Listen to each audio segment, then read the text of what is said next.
Olá pessoal, então continuando a resolver a nossa prova do metrô, nesse vídeo nós veremos algumas informações sobre acionamento de lâmpadas com interruptores paralelo, simples, intermediário e um tipo especial de interruptor. E ao final a gente vai resolver a nossa questão. Bom, então a questão 37 diz: para comandar uma lâmpada em uma instalação com fase R e neutro N, por dois pontos localizados em pontos distintos do ambiente, usando dois interruptores paralelos, conforme o esquema acima, as ligações entre os pontos numerados devem ser. Bem, os principais tipos de interruptores são os interruptores simples, interruptor paralelo, interruptor intermediário e, como já dito, a gente vai dar uma olhada também num tipo de interruptor especial. Vamos começar pelo interruptor simples. Os interruptores permitem que nós mantenhamos o local iluminado enquanto permanecemos dentro dele. O interruptor simples é recomendado para ambientes com apenas um acesso. A simbologia encontrada nos esquemas normalmente é essa aqui, que foi regulamentada pela NBR 5444. Apesar de esta norma ter sido cancelada pela NBR, ainda é muito comum encontrar em esquemas prediais esta simbologia. Então é ela que a gente vai utilizar para auxiliar no raciocínio. Bem, então em ambientes como banheiro, o acionamento é realizado apenas por um único ponto, ficando localizado no ponto de entrada do ambiente, permitindo então o trânsito de forma segura através do acionamento da iluminação apropriada. A forma de ligação começa por ter o neutro ligado por padrão à lâmpada. O interruptor simples, como o nome já sugere, é apenas um contato simples internamente, sendo por padrão então ligado o condutor fase sempre no pino do meio. E por fim ligamos a saída do interruptor à lâmpada, permitindo assim acionar e desacionar a iluminação sempre que entrarmos ou sairmos do ambiente. Mas e no caso aí de interruptores para escada como essa aqui? Daria para utilizar um interruptor simples? Dá, sempre dá, mas imagine acender a luz lá embaixo e ter que manter a luz acesa enquanto permanece aqui em cima. Ou até mesmo se alguém lá embaixo apagar a luz, nós teríamos que descer no escuro, o que é muito perigoso. Dessa forma, então, a iluminação não cumpriria seu papel de manter o deslocamento seguro pelo ambiente. Para conseguir acionar a iluminação lá embaixo e apagá-la aqui em cima, precisamos de um outro tipo de interruptor, conhecido como interruptor paralelo. Fisicamente, o interruptor paralelo e simples são muito parecidos, diferindo nas conexões aí na parte de trás e na sua forma de operação.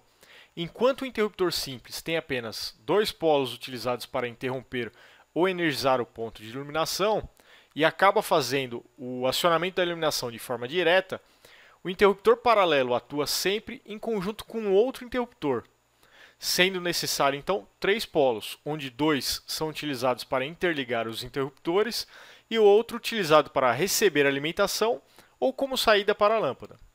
Então, para que nós possamos subir e descer a nossa escada sempre com iluminação adequada, devemos utilizar um interruptor no piso inferior, no pé da escada, e outro no piso superior.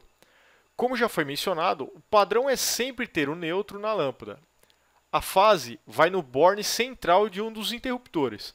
Até aqui é idêntico à ligação de um interruptor simples, tanto que se ligássemos um retorno desse interruptor para essa lâmpada, ele funcionaria como um interruptor simples. Porém, não é isso que nós queremos no momento. Queremos acionar a lâmpada de dois pontos distintos e para isso temos que inserir outro interruptor na ligação. Então a saída para a lâmpada ocorrerá do outro interruptor e por fim, para que a gente consiga então fechar o circuito e acionar a lâmpada, interligamos os dois interruptores com dois fios nos bornes que sobraram. O funcionamento interno desses contatos permite que qualquer interruptor que for acionado altere a situação da lâmpada. Veja essa condição inicial. A lâmpada está apagada, pois não há um caminho para a corrente circular. Agora, se acionarmos esse interruptor para subir a escada, olha o que acontece. A posição do contato é alterada dentro do interruptor, fechando um circuito com a lâmpada, acendendo a mesma. Quando chegamos lá em cima, ao acionar o outro interruptor, movimentamos o contato, abrindo novamente o circuito, apagando a lâmpada. Para acender novamente a lâmpada, basta acionar qualquer interruptor. Se o circuito volta à condição anterior, acendendo novamente. Se for esse, o circuito é fechado através de outro caminho, permitindo a circulação de corrente, acionando assim a lâmpada. Então, para ambientes com 2 pontos de acesso, o interruptor paralelo é ideal. Mas e para ambientes maiores, com mais de 2 acessos, como essa sala aqui? Para essa situação, temos o interruptor intermediário. Imagine que quiséssemos utilizar a ligação em paralelo neste local. Colocaríamos os interruptores paralelos aqui e aqui. Essa estrutura funcionará bem para a circulação entre esses 2 cômodos. E a terceira via de acesso? Se saíssemos por aqui, após ter acendido a iluminação aqui ou aqui, manteríamos o ambiente iluminado. E se entrássemos por aqui, teríamos que andar por um ambiente escuro para poder acessar o interruptor aqui ou aqui, não servindo de forma prática e segura esta instalação. A solução, então, neste caso, é incluir um interruptor intermediário neste ponto, permitindo ligar e desligar o mesmo ponto de iluminação de mais de 2 pontos de acesso. Esse interruptor é constituído de 4 bornes de acesso que permitem interligar os interruptores e alterar o caminho de circulação da corrente, alterando o estado da lâmpada, independente de qual interruptor foi acionado anteriormente. A ligação inicial é parecida com a do interruptor paralelo, com o acréscimo do interruptor intermediário entre os dois. Perceba que inicialmente a lâmpada está apagada, pois os contatos dos interruptores paralelos estão em uma configuração que não permitem o fechamento do circuito.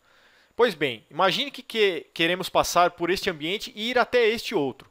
Ao acionarmos o interruptor paralelo, ele altera a configuração de fechamento dos contatos, internamente fechando o circuito e acionando a lâmpada. Ao chegar ao outro cômodo, esse interruptor será acionado, interrompendo o circuito, apagando a lâmpada. Agora imagine que uma pessoa que estivesse nesse recinto queira passar por aqui. Ao acionar esse interruptor, ele fechará o circuito e acenderá a lâmpada, e ao acionar o interruptor intermediário, ele volta a mudar o estado interno dos contatos, abrindo o circuito, apagando a lâmpada. E alguém que esteja nesse recinto pode muito bem acender a lâmpada novamente, apenas acionando esse interruptor paralelo. Mas em ambientes com 4, 5 ou mais acessos? Bem, nesse caso, basta inserir entre os interruptores paralelos mais interruptores intermediários. Se existisse aqui mais um acesso, aqui por exemplo, basta inserir outro interruptor funcionando da mesma forma. Então, basicamente, esses são os 3 principais e mais usuais tipos de interruptores: simples, paralelo e intermediário. Porém, por estética, comodidade e para ampliar a integração da iluminação entre outros sistemas, estão surgindo diferentes modelos de interruptores e sistemas de iluminação. Vamos dar uma olhada bem rápida em um desses novos tipos. Entre os interruptores especiais, temos os interruptores por toque e os acionados à distância por controle remoto e celulares. O interruptor por toque, a princípio, é apenas uma mudança estética. Porém, o conceito permanece o mesmo do interruptor por contato móvel, sendo sua função a de fechar o circuito. A grande diferença está na forma de se fechar o circuito da lâmpada, que no caso, nesse interruptor especial, ocorre por um circuito eletrônico que utiliza um sensor capacitivo para ligar ou desligar o circuito. Ao tocar nesse sensor, nós acabamos por alterar a capacitância total do circuito, sinalizando que houve contato, o que provoca alteração no circuito eletrônico, permitindo o acionamento da lâmpada através da operação desse transistor. Isso, fora ser esteticamente melhor, acumula menos sujeira e permite uma melhor limpeza, o que é bastante recomendado em ambientes que exigem extrema limpeza, como salas de cirurgia, e também minimiza o risco de centelhamento no caso de fechamento ou abertura do circuito, o que é muito interessante em ambientes sujeitos a explosões. Claro que esses são usos secundários para esse tipo de interruptor, sendo que existiam opções mais baratas e simples para esses fins. Porém, a grande revolução, ao meu ver, é que esses interruptores eletrônicos permitem a integração com o sistema de informática de hoje, permitindo o controle à distância através da internet.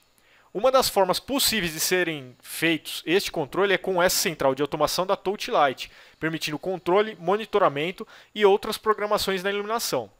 Ao ser realizado o toque no display do celular, este envia informação via internet para a central Touch Light, que está localizada em nossa residência.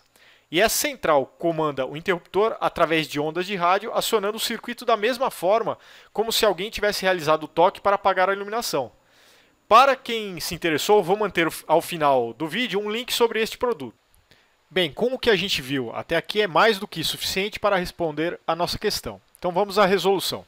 Então nosso exercício estava querendo saber como ligaríamos esses interruptores paralelos para acionar essa lâmpada de dois pontos distintos. Lembrando que o enunciado informa que R é a nossa fase e N é o nosso neutro. Vamos iniciar aí pelo item A. Nós temos que a fase R liga em 2 e 5, o neutro liga em 1 e 7, e ligaremos 3 com 4 e 6 com 8. Percebemos que neste ponto temos uma ligação direta entre fase e neutro. Caso fizéssemos essa ligação, fecharemos um curto-circuito, pois aqui temos um ponto de resistência quase nula, desarmando o disjuntor da instalação ou até mesmo causando um acidente no local. Então este item está errado. O item B diz que a fase R deve ser ligada novamente a 2 e 5. O neutro N deve agora ser ligado a 1 e 4 e ligar o 3 com 7 e o 6 com 8. Perceba que agora temos dois pontos de curto-circuito, fazendo com que esta ligação também esteja errada.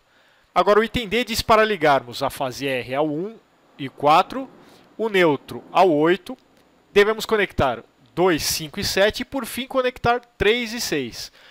Notamos que essa ligação permite fechar o circuito alimentando a lâmpada. Então esta seria a alternativa correta? Não. E o motivo é que podemos ver aqui.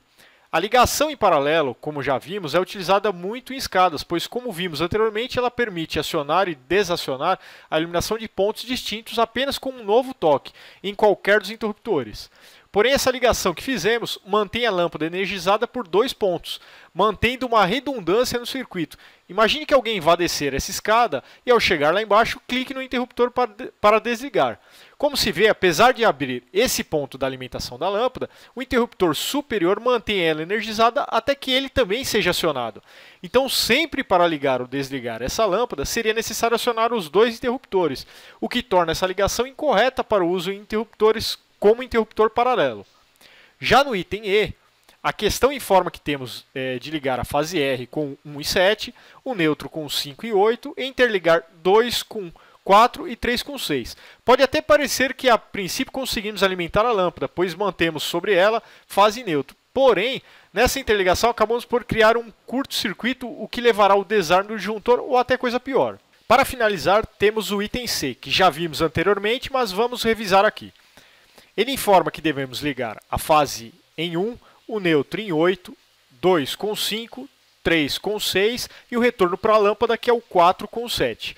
Assim conseguimos o fechamento do circuito da lâmpada, desacionando ou acionando a lâmpada de qualquer local, sendo então essa a resposta à questão 37. O canal Concurso agradece, até a próxima!